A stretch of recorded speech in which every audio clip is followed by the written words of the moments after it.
Alexander যখন ভারত আক্রমণ করেন তখন মগধে কোন বংশের রাজত্ব ছিল? ক. হর্যঙ্ক, খ.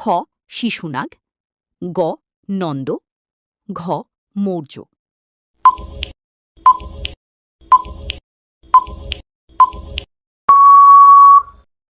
সঠিক উত্তর গ. নন্দ। ২.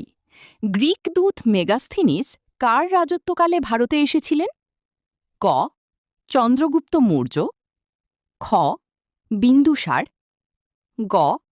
অশোক, ঘ. হর্ষবর্ধন।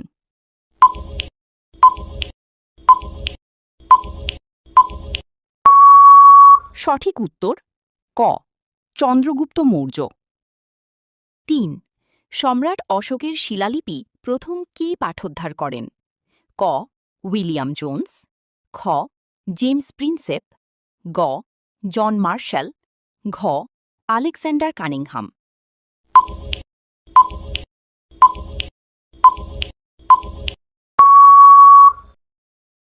সঠিক উত্তর খ. James Prinsep. ৪. প্রাচীন গুপ্ত সাম্রাজ্যের প্রতিষ্ঠাতা কে ছিলেন? ক. শ্রীগুপ্ত, খ. প্রথম চন্দ্রগুপ্ত, গ. ঘটোৎকচগুপ্ত, ঘ. বিষ্ণুগুপ্ত।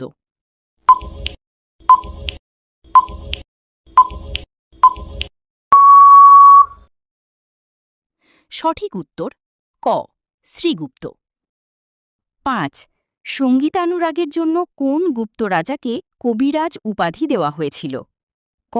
স্কন্দগুপ্ত, খ. সমুদ্রগুপ্ত, গ. কুমারগুপ্ত, ঘ.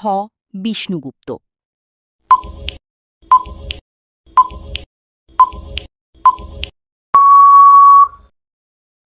সঠিক উত্তর খ. সমুদ্রগুপ্ত। ৬. চীনা পরিব্রাজক ফা হিয়েন কার রাজত্বকালে ভারতে আসেন? ক. প্রথম চন্দ্রগুপ্ত, খ. দ্বিতীয় চন্দ্রগুপ্ত, গ. হর্ষবর্ধন, ঘ. কনিষ্ক।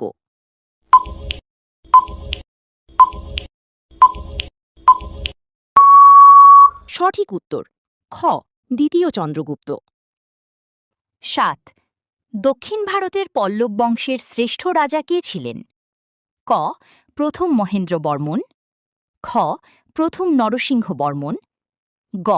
দ্বিতীয় পুলকেশী, ঘ. দন্তিদুর্গ।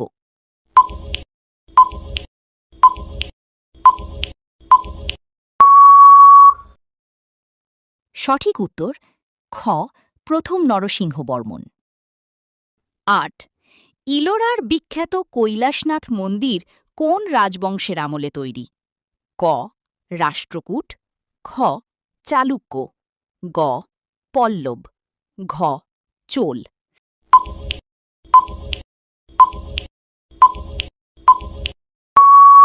সঠিক উত্তর ক.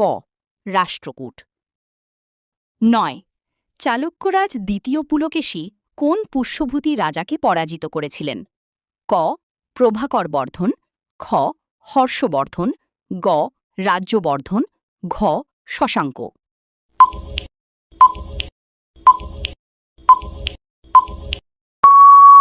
সঠিক উত্তর খ.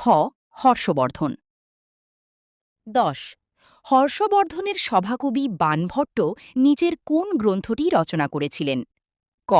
রত্নাবলী, খ. হর্ষচরিত, গ. রাজতরঙ্গিনী, ঘ. কাদম্বরী।